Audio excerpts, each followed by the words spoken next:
Who is God? I can think of no more foundational question in all of the world. So who is this God, this one behind all of creation? Who is this one who made you and who made me? Who is this one who speaks to us through an ancient book, a book that is as alive as it is old? This is a beautiful topic covered by Pastor John's recent sermon he delivered in Belfast, Northern Ireland.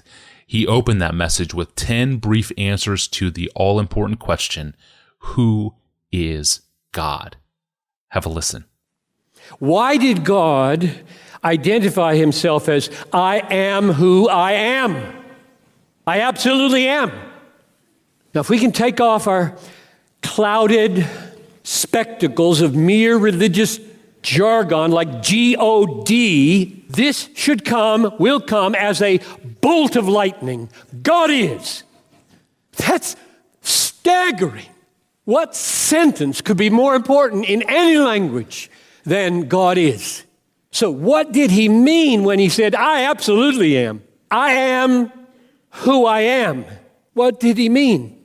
Now, I'm going to linger here longer than you think I should, perhaps, because until God becomes dominant in our thinking and in our feeling, until God becomes the blazing sun at the center of the solar system of our daily lives, until God becomes the Mount Everest in the foothills of all of our concerns with this world, until God rests on the souls of the saints in Belfast and on the churches of Northern Ireland, until he rests on the churches and the people here with 10,000 times more weight than all your political concerns and all your church growth concerns, then all of our talk about the glory of God and singing and gathering for worship will be just more tinkering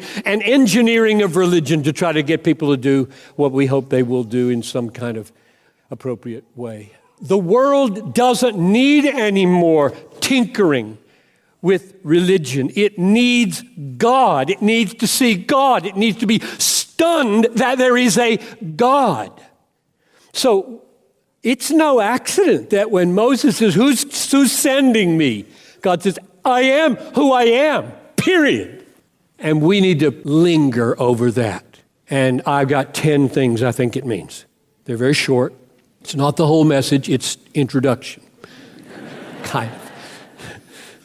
Number one, God is who he is means he never had a beginning. And that just staggers the mind. Every child asks his parents, where did God come from? Who made God? And every wise parent says, nobody made God. He just was always there. Always. No beginning. Number two, God is who he is means God will never end. If he didn't come into being, he can't go out of being because he is being. Absolute being. There's no place to go outside being. There's only he. Before he creates, he's all there is. Absolutely.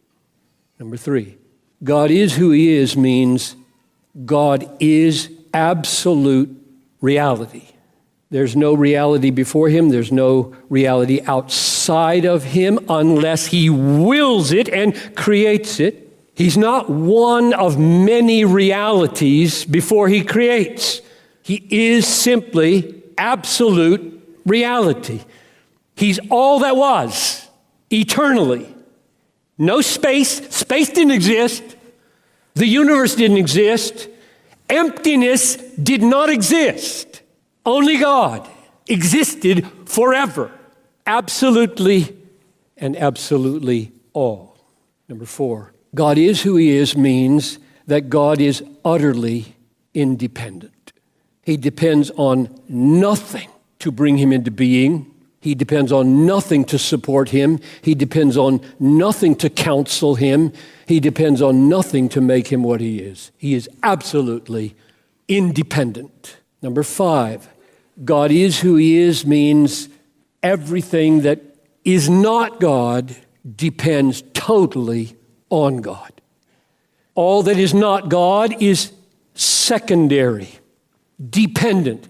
The entire universe is secondary reality. Let that sink in, because nobody in this city believes that. And if the church doesn't, you're just like them. All the universe is secondary. Humanity is secondary. God is primary, absolute, first, last, glorious. Everything else, secondary. Galaxies, compared to God, nothing. That's number 6. Let me just go back and restate it. God is who he is means all the universe is by comparison to God as nothing. All the universe by comparison to God is as nothing.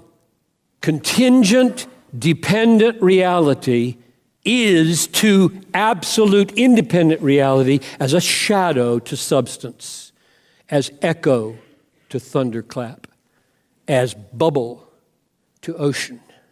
All that we see, all that you are amazed by in your land or around the world, all the galaxies is compared to God as nothing. If you put God on one side of the scales and the universe on the other side of the scales, the universe goes up like air or dust on the scale.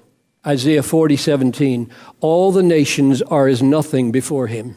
They are accounted by him as less than nothing and emptiness. Number 7, God is who he is means God is constant. He's the same yesterday, today, forever. He cannot be improved. He cannot be diminished. He's not becoming anything. He is who he is. There's no development in God. There's no progress in God. Absolute perfection cannot be improved. Number 8, God is who he is means he is the absolute standard of truth and goodness and beauty. There's no law book which he consults in deciding what is right. There's no almanac to establish facts for God. There's no guild, no musical guild, for example, to determine what is excellent and beautiful. He's the standard. He himself is the standard of the right, the true, the beautiful.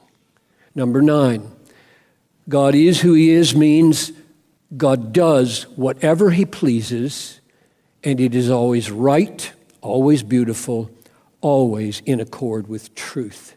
There are no constraints on God from outside that he doesn't will to exist and thus govern.